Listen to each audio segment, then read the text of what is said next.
Hey everyone, this is Brandon coming to you with another physics tutorial. Hope that these problems can help you out.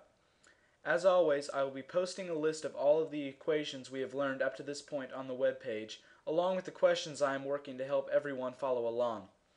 Also, if you have any questions, comments, or concerns, go to the Contact Us page on our website and leave a response, or send us an email directly at bestudios.physics@gmail.com. Here goes nothing. Number 1.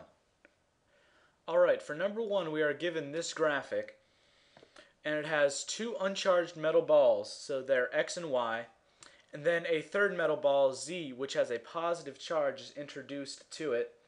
It's moved close to them. The balls X and Y are then separated, and then Z is moved away. What we're trying to find in this problem is what charge does X have at the end and what charge does Y have at the end. Well, for starters, we need to figure out what their initial charges are. It says they're neutral, so this has a balanced force, so that's 0 and that's 0. Then, when the positive rod Z is introduced to the mix, the electrons in Y and X move toward the positive, and the protons, or the positive charges, move away. So Y is primarily negatively charged and X is primarily positively charged. They are then separated, so the charges in both of the balls stay the same even after this is removed. So Z is moved away, and the final charges for X and Y are positive and negative. Now the thing to understand is, had Z moved away before they had been separated, before X and Y had been separated, then the charges would have returned to neutral. But because they were separated while the positive ball was still in the area, the charges remained polarized. So therefore, the final charge for X is positive and the final charge for Y is negative. Alright, so now we're going to do number 2, which is similar to this. So number 2 involves grounding, and so we're going to go into that a little more in a second. So once again, we have metal balls X and Y, which are neutral, and we're trying to find what their charges are after everything has happened.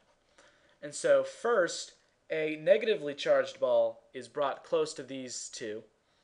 And so, kind of like what happened in the other problem, opposites go toward each other, so the positives come into Y and the negatives are trying to basically get away from Z, or get away from the negative ball.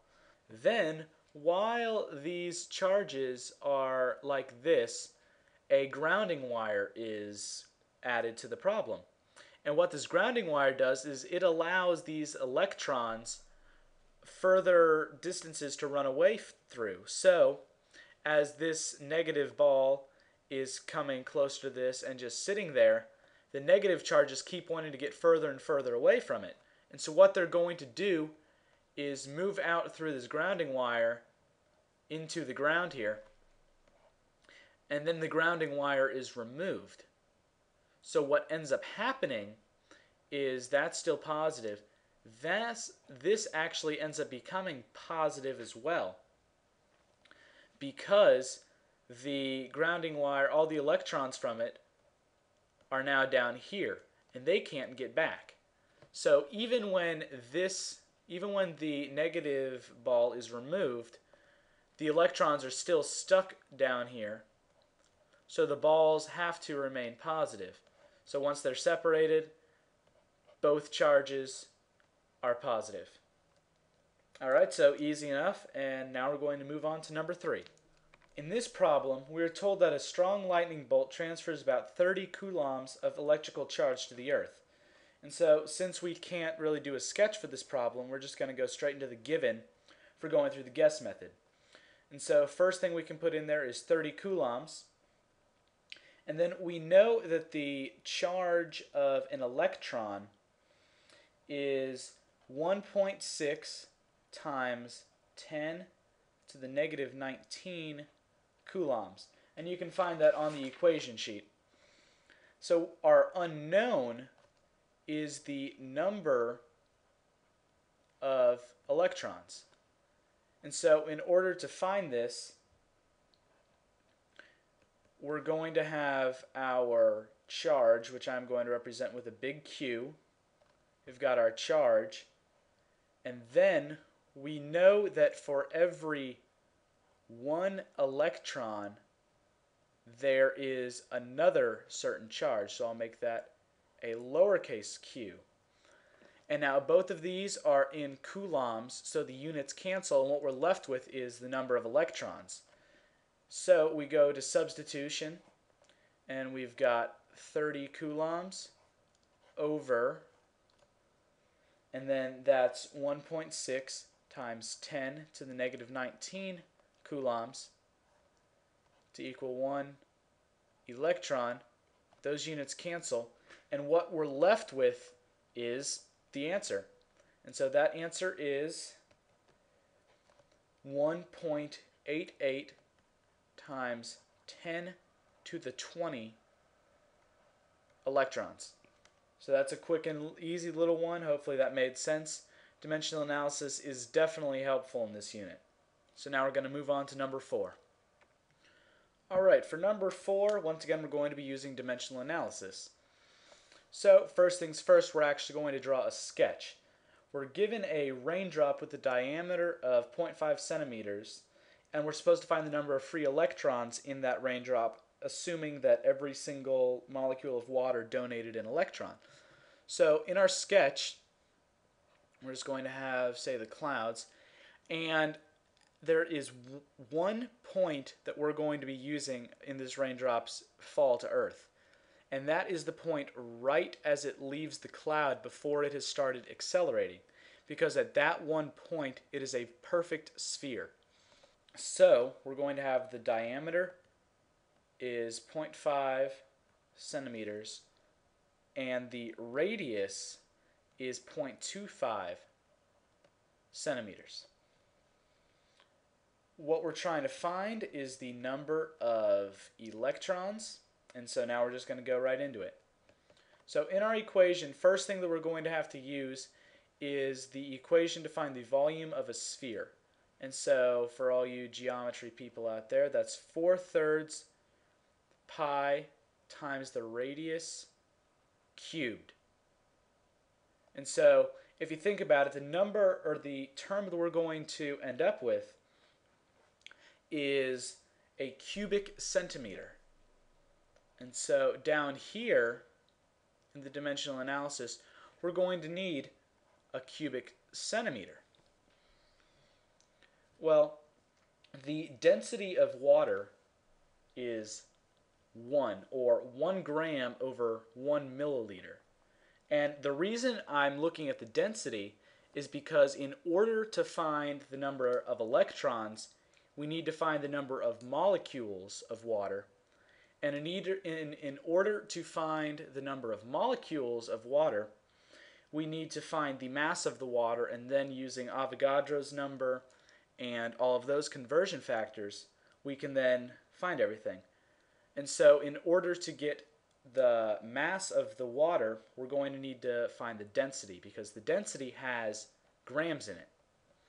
The unit that most people associate with density is grams over milliliters. Well, another way of writing milliliters is a cubic centimeter. 1 cubic centimeter is 1 milliliter.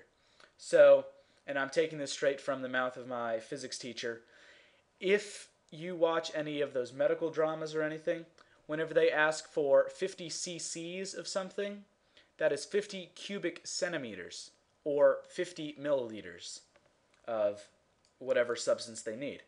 So the density of water is 1, and so that's 1 and 1. So what this is going to end up doing is knock out those units. Then we're going to use, and this is going straight back to chemistry from last year, we're going to use the molar mass of water. And the molar mass is basically just in grams, the atomic mass of the molecule. And so in this case for water, it's 18. So 18 grams is the molar mass of 1 mole of water molecules. And so since we have the molar mass, for every 1 mole of water, or every 18 grams of water, there is 1 mole of water. And then for every 1 mole, there are 6.02 times 10 to the 23rd molecules. And so, since we know that every single molecule in this problem has donated an electron, we can just take that number and we'll know the number of free electrons. And so if we just plug everything in, we've got 4/3 pi times, and then we're going to substitute in that value, and we cube it, so we end up with the centimeters cubed. We go through everything, so that's 1 gram and 1 centimeter cubed, and then 1 mole of H2O, and then it's 18 grams of water, and then 1 mole of water is 6.02 times 10 to the 23rd molecules.